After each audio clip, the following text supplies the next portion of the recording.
আসসালামু আলাইকুম সবাইকে, আশা করছি সবাই ভালো আছেন। তো আমি হাতে একটা বল নিয়ে নিছি আর আছে একটা ছুরি। তো এটা নিয়ে আমি এখন যাব ছাদে। আসলে কয়েকদিন আগে কিছু পুঁইশাকের ডাঁটা লাগিয়েছিলাম ছাদের বালতির মধ্যেই। তো ওইগুলো এখন বড় হয়ে গেছে, এখন না কাটলে পরে শক্ত হয়ে যাবে, যার কারণে এখন আমি যাচ্ছি কেটে নিয়ে আসতে। আমার কাছে গাছগাছালি বুনতে অনেক বেশি ভালো লাগে, কিন্তু ঢাকা শহরে তো তেমন জায়গা থাকে না, যার কারণে লাগানো হয় না। তারপরেও আমি চেষ্টা করি মাঝে মাঝে এরকম পুঁইশাকের ডাঁটাগুলা বুনে দিতে। কিছুদিনের বৃষ্টিতে এটা একদমই বড় হয়ে গেছে আর এখনই একদম পারফেক্ট সময় এটা কেটে নিয়ে খাওয়ার। এই যে দুই সাইডের দুইটি বালতিতে আমি এরকমভাবে লাগিয়ে দিয়েছিলাম গাছগুলো, আর এইখানেরটা বেশি বড় হয়ে গেছে। তো এখন আমি এগুলো একে একে করে কেটে নিব। এরকম ফ্রেশ ফ্রেশ শাকসবজি খেতে মন চায়, কিন্তু কি আর করার। গত বছর এই একই বালতিতে আখ লাগানো ছিল, কিন্তু এই বছর আর লাগানো হয় নাই। তারপরেও আমি চেষ্টা করেছি দুই একবার করে এরকম পুঁইশাকের ডাঁটা বুনে দিতে।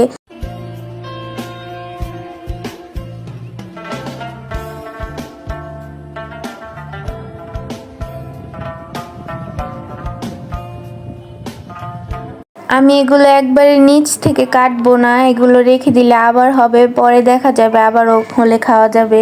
তার জন্য আমি উপর থেকে কেটে কেটে নিয়ে নিচ্ছিলাম।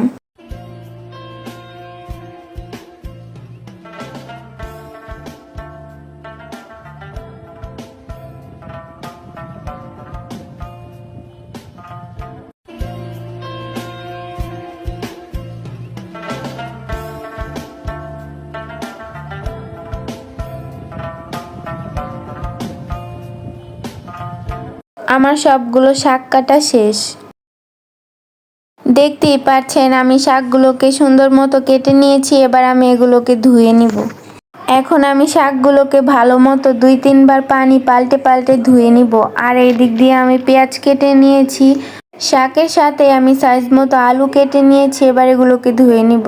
এখন আমি পেঁয়াজটা ভেজে নিচ্ছি। পেঁয়াজটা একটু বাদামি রঙের হয়ে আসলে আমি এখানে একে একে সব মশলাগুলো দিয়ে দিব। সব মশলা দেয়া শেষ আমার, এখন আমি এটাকে ভালো মতো একটু কষিয়ে নিব।